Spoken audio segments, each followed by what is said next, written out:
Bienvenidos a nuestra segunda y última jornada aquí en el segundo Congreso Regional de la Jurisdicción de lo Contencioso Sí, Administrativo del Caribe colombiano. Hoy iniciamos esta jornada académica con un invitado muy especial y es el profesor emérito de la Universidad Central de Venezuela, Alan Brewer Carías. Profesor Alan, bienvenido. Usted hoy nos va a hablar sobre el papel de los jueces ante los hechos políticos que se presentan como momentos constituyentes y su obligación en la protección de la democracia. Profesor Brewer Carías, es un gusto tenerlo con nosotros en este segundo Congreso Regional de la Jurisdicción de lo Contencioso Administrativo del Caribe. Bienvenido y tiene usted la palabra. bueno, muchas gracias. La verdad es que el honor es mío y el gusto es mío de estar aquí con ustedes en este congreso importante de la jurisdicción contencioso administrativa del Caribe colombiano. Eh, Estaba recordando que hace muchos años, ya casi hablando de décadas, estuve en un gran congreso de la jurisdicción contencioso administrativa organizado por el Consejo de Estado precisamente en el Caribe colombiano, en Cartagena, y tengo excelentes recuerdos de aquel encuentro. Bueno, muchas gracias de nuevo por la invitación y bueno, me refiero al tema que me han pedido sobre el papel de los jueces en relación con los hechos políticos que se presentan como momentos constituyentes y la obligación de los jueces de proteger la democracia. Los jueces, y por supuesto los jueces contencioso administrativos, pero los jueces en general, son pilares esenciales del Estado de Derecho y de todos sus principios. Ese es el rol esencial del juez, así sea un juez civil, pero por supuesto si es un juez contencioso administrativo o un juez constitucional, con más razón. Tienen su carácter de ser pilares del Estado de Derecho y de todos sus principios. ¿Y cuáles son esos principios? Yo los resumiría en 6 principios. El principio de la supremacía constitucional, el principio democrático representativo, el principio de la separación de poderes, el principio de la garantía de los derechos humanos, el principio de la legalidad y el principio del control judicial de todos los actos estatales.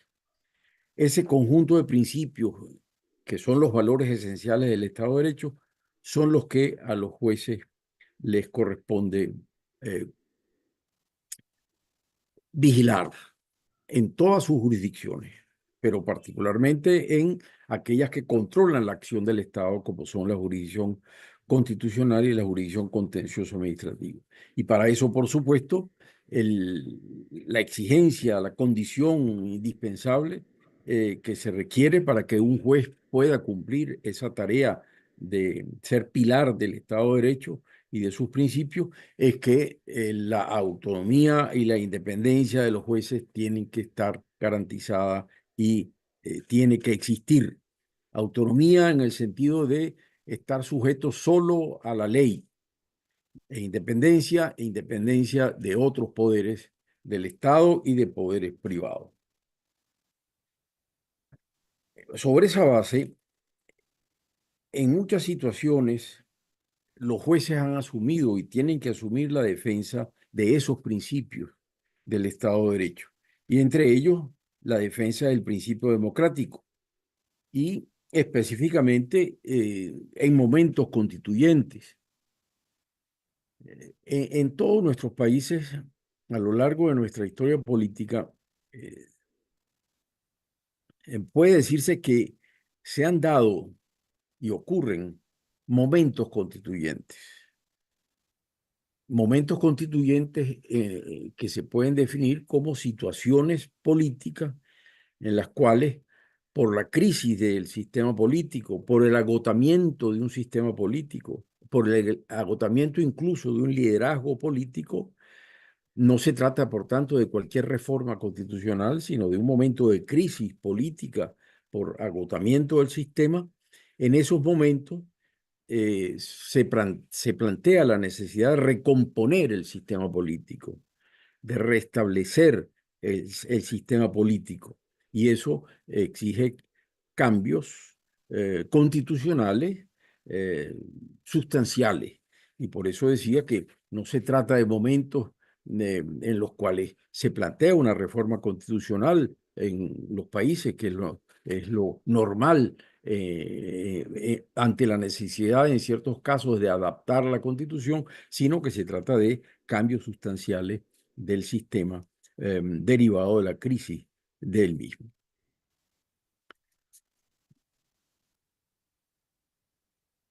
En muchos casos, frente a esa exigencia de recomponer el sistema político y de establecer cambios sustanciales, hemos tenido la experiencia en América Latina de situaciones en las cuales eh, la propia constitución que regula, y de ahí el principio de la supremacía constitucional, la propia constitución que regula los mecanismos de reforma, no establece en forma clara o no es suficiente en la posibilidad de que se produzca estos cambios sustanciales de la Constitución porque no han previsto en las constituciones tales posibilidades ni tales momentos constituyentes.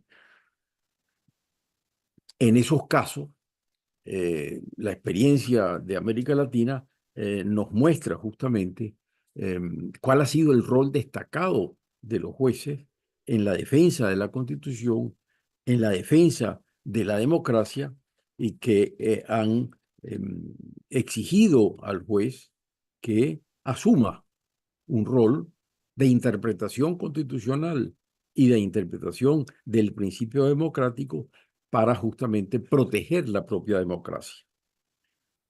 Esto lo hemos tenido como experiencias concretas en los últimos décadas en nuestra América Latina y yo quisiera referirme a hechos concretos para poner en evidencia cómo ha sido el rol de los jueces constitucionales en la defensa de la Constitución y de la propia democracia en momentos constituyentes, en los cuales el sistema constitucional no establecía vías claras para poder asumir ese momento constituyente y asumir una recomposición completa del sistema político.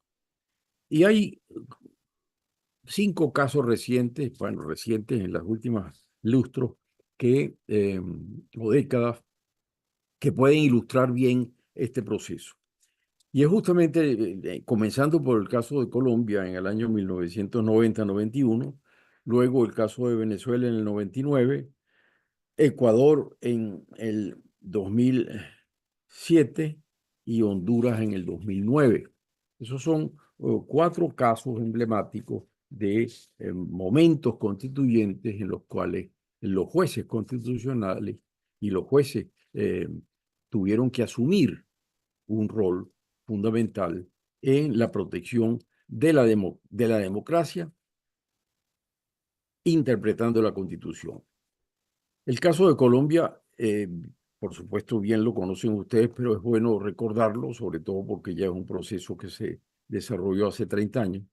Ante la crisis del sistema político que se había iniciado en el 58, basado en el Pacto de Benidorm y en la constitución del Frente Nacional, y por tanto el inicio de un funcionamiento bipartidista del gobierno, todo ese sistema de político del Frente Nacional puede decirse que entró en crisis ya para finales de los 80 y en el año 90 en particular.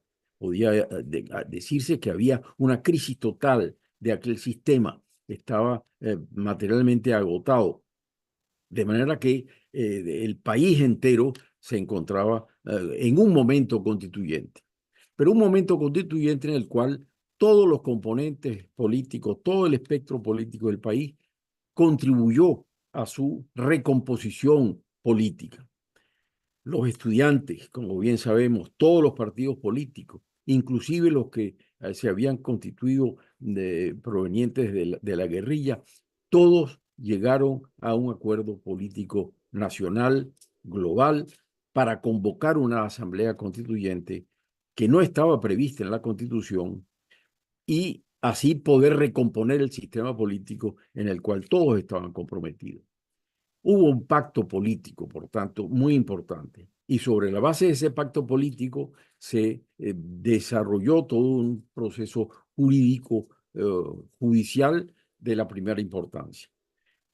Se dictó un decreto, el decreto 927 del año 90, la famosa séptima papeleta, se estableció allí como mecanismo para incluir en las elecciones generales, para consultar al pueblo de la forma de reformar la Constitución a través de una asamblea constituyente para fortalecer la democracia, justamente.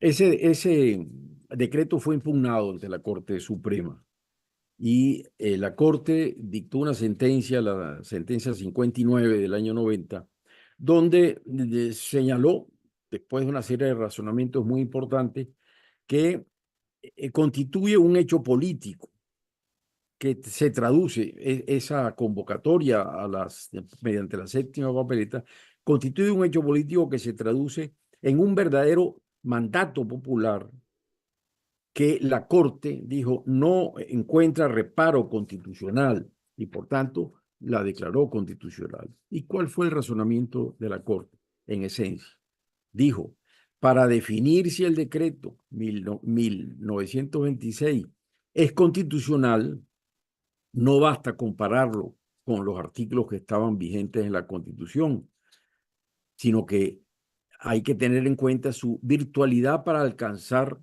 la paz. Aunque es imposible asegurar que el mencionado decreto llevará necesariamente a la anhelada paz, no puede la Corte cerrar esa posibilidad.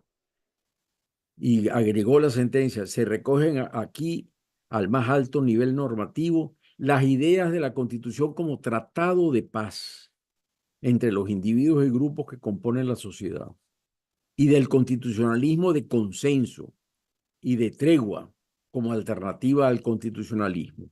Y con base en estos principios, la Corte declaró exequible el decreto, con algunas excepciones, pero el principio fue que se declaró constitucional.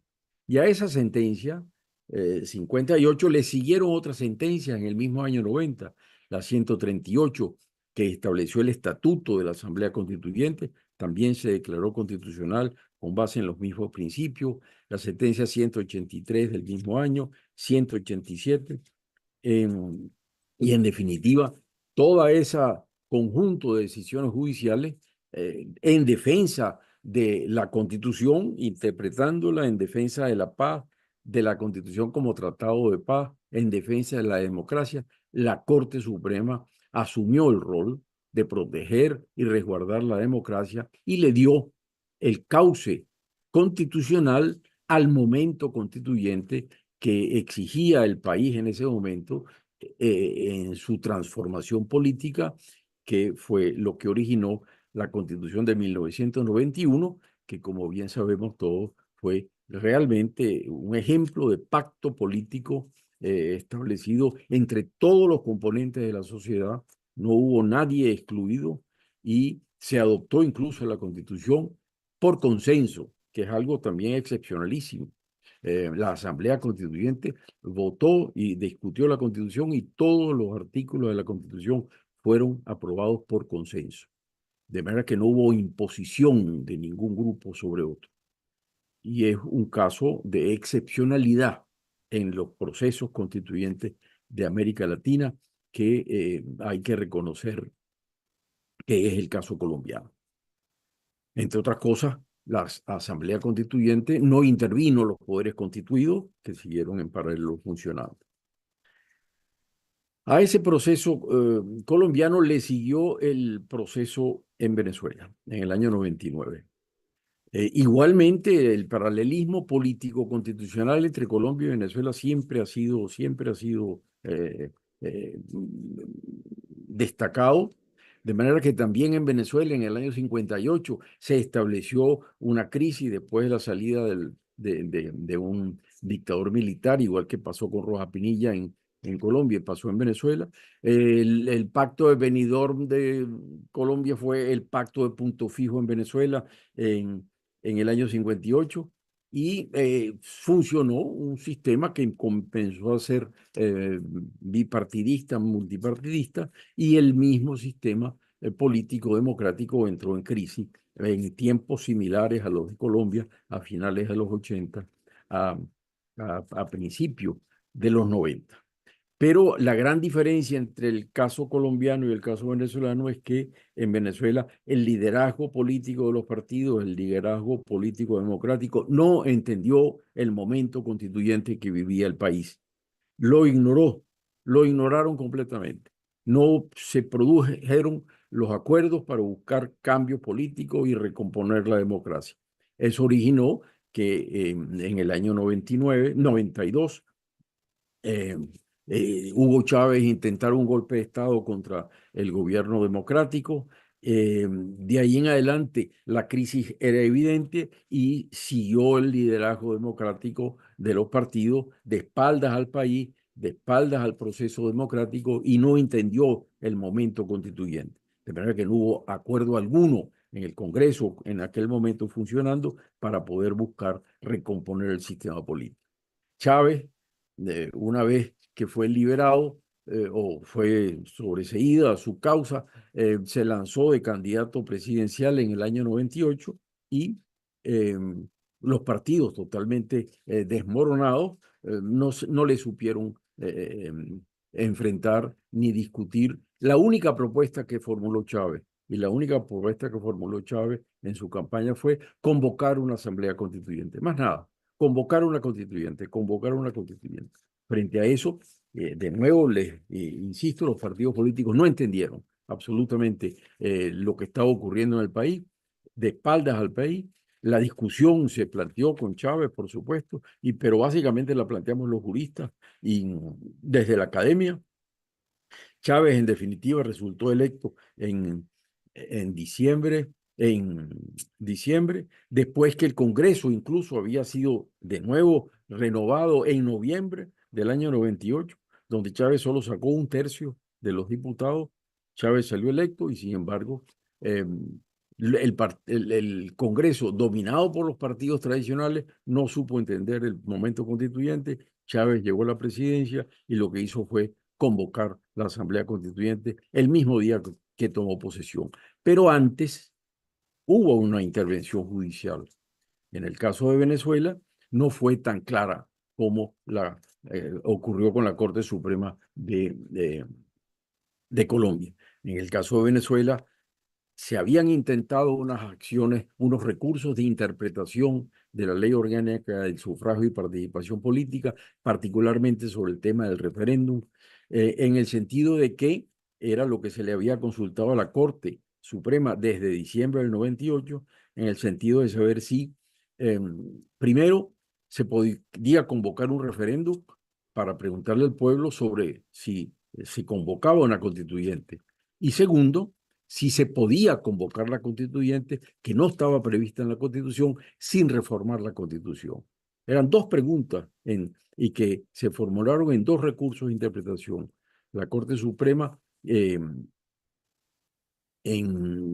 Sala Político-Administrativa dictó las sentencias en el 19 de enero, el 2 de febrero era la toma de posesión de Chávez, el 19 de enero, 2 semanas antes, y lamentablemente la Corte no fue totalmente directa en la resolución del tema, dictó una sentencia ambigua donde solo contestó y resolvió la primera pregunta, que si se podía convocar un referéndum para consultar sobre una asamblea constituyente.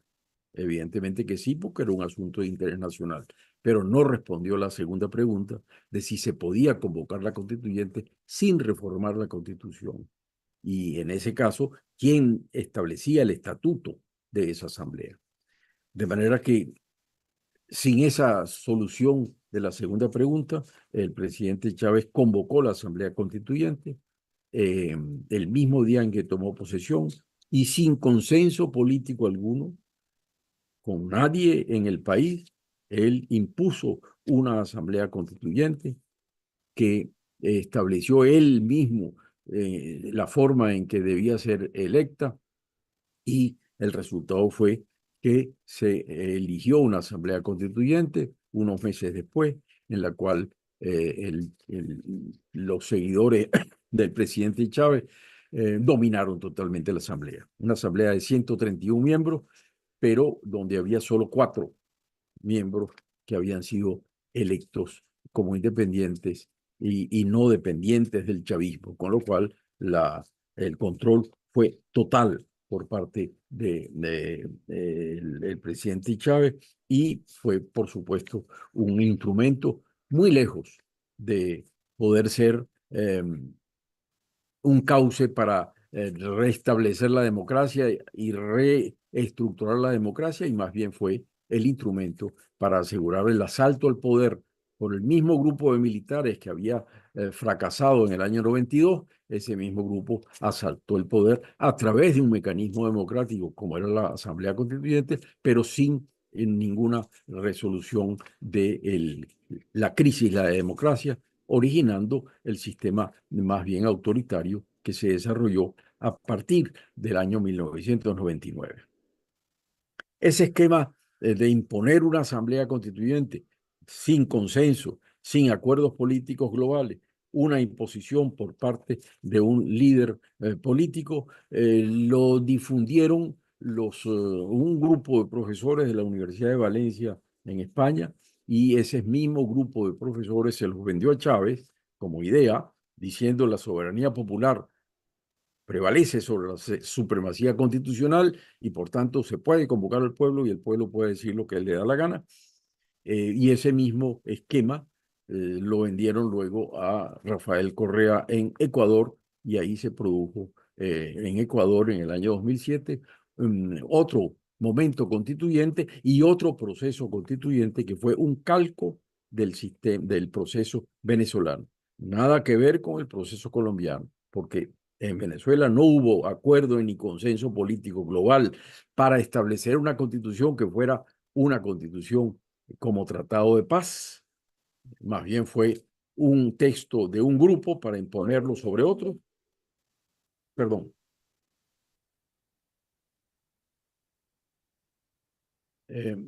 Un texto para imponerlo sobre otro, y en esa forma llevar al sistema autoritario que tenemos y que también se desarrolló conforme al mismo esquema en Ecuador.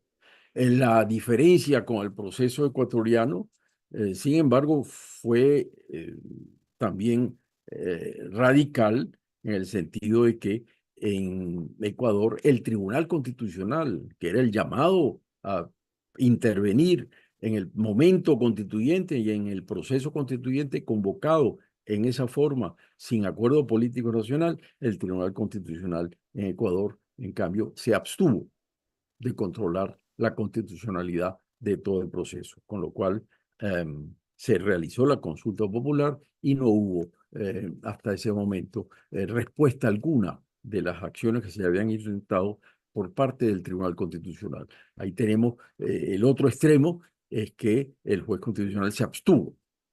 Bien, y la abstención es una forma de aquiescencia, y se abstuvo de controlar la constitucionalidad. Y el otro caso de gran importancia en este proceso fue el caso de Honduras en el año 2009.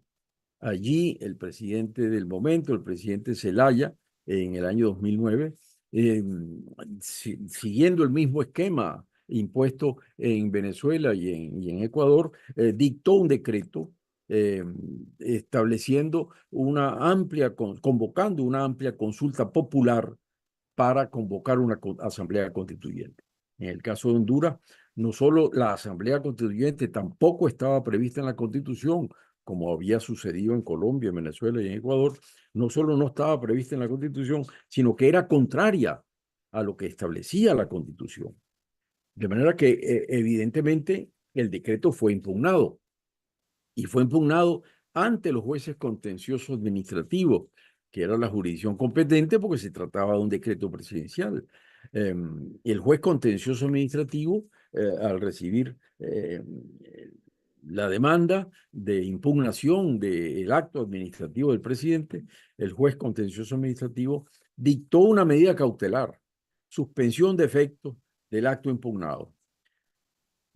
Suspensión de efectos del acto impugnado, o sea, no se puede hacer la consulta, y además suspendió cualquier tipo de publicidad sobre lo establecido en el acto impugnado y del proceso de consulta, con lo cual fue una suspensión de carácter político dado por el juez constitucional diciendo este decreto impugnado no puede ejecutarse y no puede difundirse el tema de la consulta popular porque sería contrario a la medida de suspensión cautelar. La reacción del presidente de la República frente a esa suspensión fue lo que llamamos en el ámbito del derecho administrativo una reedición de su decreto, de una reedición del acto administrativo. Dictó otro acto administrativo donde convocó no ya a una consulta popular, que era lo que decía el decreto anterior, sino a una encuesta nacional de opinión. Bueno, era un cambio de nombre, porque era absolutamente la pregunta era similar. Se trataba de un cambio de nombre, pero en este caso una consulta popular que era decisoria, con lo cual inclusive ya no era ni siquiera una consulta o un referéndum consultivo, sino un referéndum un referéndum decisorio sobre la Asamblea Constituyente. Los fiscales del Ministerio Público, que habían sido los impugnadores del acto del presidente, impugnaron de nuevo este acto, pidieron a la Corte aclarar el alcance de la medida cautelar y la Corte Contencioso Administrativo indicó que la suspensión de efectos que se había dictado sobre el acto anterior incluía cualquier otro acto que llevara al mismo fin, con lo cual también, en definitiva, censuró con esta aclaratoria la reedición o novación del acto administrativo impugnado que buscaba, en definitiva, burlar los efectos de la decisión del juez contencioso administrativo. Contra esa decisión del juez contencioso administrativo, donde estableció firme la suspensión de efectos del acto inicial y de la reedición del acto, el presidente acudió en vía de amparo, acción de amparo ante la Corte Contencioso Administrativa Superior. La Corte, todo esto ocurre en un mes, en días. La Corte, el anterior había sido de mayo, en junio, declaró inadmisible la acción del presidente de la República de amparo por falta de legitimación, porque el presidente había acudido ante la Corte en representación del Estado de Honduras. La Corte dijo, no, el Procurador General de la República es el único que puede actuar en representación del Estado de Honduras en el ámbito judicial. Declaró inadmisible la acción de amparo. De manera que declarada inadmisible la acción de amparo quedaba la suspensión de efectos del acto administrativo y el juzgado contencioso administrativo comunicó al presidente de la República la necesidad de cumplir con el mandato judicial y que informara al juez contencioso administrativo sobre las medidas que había tomado el Ejecutivo para cumplir. 3 comunicaciones le mandó el juez contencioso al presidente para que informara. No hubo respuesta. De manera que el juez contencioso administrativo, días después, dictó una decisión ordenando a las Fuerzas Armadas el decomiso del material y documentación que se había ya impreso y que estaban depositados para la consulta eh, la consulta popular o la encuesta de opinión. El jefe de Estado Mayor del Ejército, que había recibido la orden de decomiso de ese material, acató la medida, cumplió y se confiscó o se requisó el material, y la respuesta del presidente de la República fue destituir al jefe del Estado Mayor del Ejército.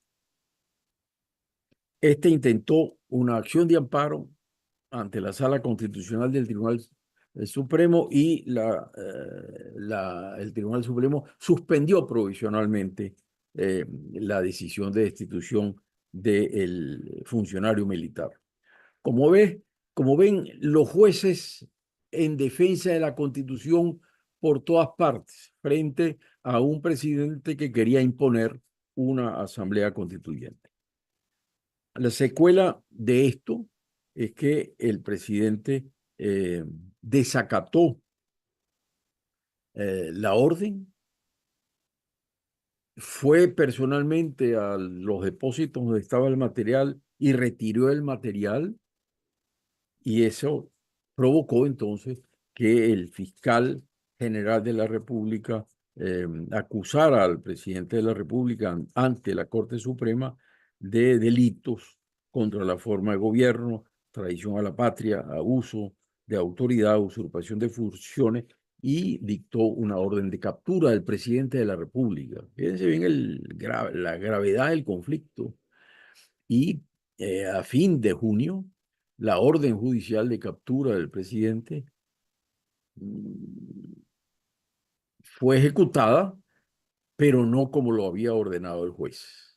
Lamentablemente, ahí hubo un cambio, y el presidente Zelaya fue detenido, pero en vez de llevarlo a juicio, fue detenido y extrañado del país y fue llevado a Costa Rica. Hubo ahí una ruptura final por parte de los militares de el curso judicial que llevaba completa todas las decisiones y todas las instancias frente a la violación de la Constitución y la violación del principio democrático. En ese caso, el juez constitucional actuó en defensa de la democracia, ejerció sus funciones judiciales en todas las instancias y en todas las acciones. No había realmente un momento constituyente que se estaba produciendo, o al menos no se tenía claro, y la reforma constitucional no se pudo realizar, y el país entró en crisis porque el presidente pues, fue extrañado en contra de la Constitución, que tampoco eso era permisible. De manera que ahí hubo un descarrilamiento total del proceso democrático. Pero lo importante es que el juez contencioso administrativo básicamente ejerció sus funciones de control y de protección del principio democrático y de la supremacía de la Constitución. Bueno, ese cuadro de experiencias concretas de América Latina, de jueces de Cortes Supremas o de contencioso o de tribunales contenciosos administrativos ejerciendo sus funciones de protección de la democracia en momentos constituyentes, creo que nos puede fijar el tema tal como me lo habían solicitado. De manera que lo único que me queda es darle de nuevo muchas gracias a los organizadores del Congreso, a la Jurisdicción Contencioso Administrativa del Caribe colombiano y a todos mis amigos de Colombia por la oportunidad de haber estado con ustedes también hoy en este Congreso.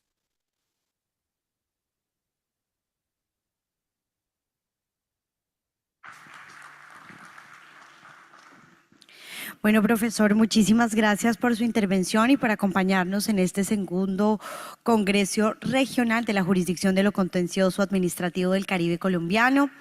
Antes de darle la palabra a nuestro siguiente conferenciante, quiero darle un saludo muy especial a todas las personas que se conectan a través del canal de YouTube en donde estamos transmitiendo este evento, a todos los servidores judiciales que se han unido también de forma presencial aquí en el auditorio de la Universidad del Atlántico.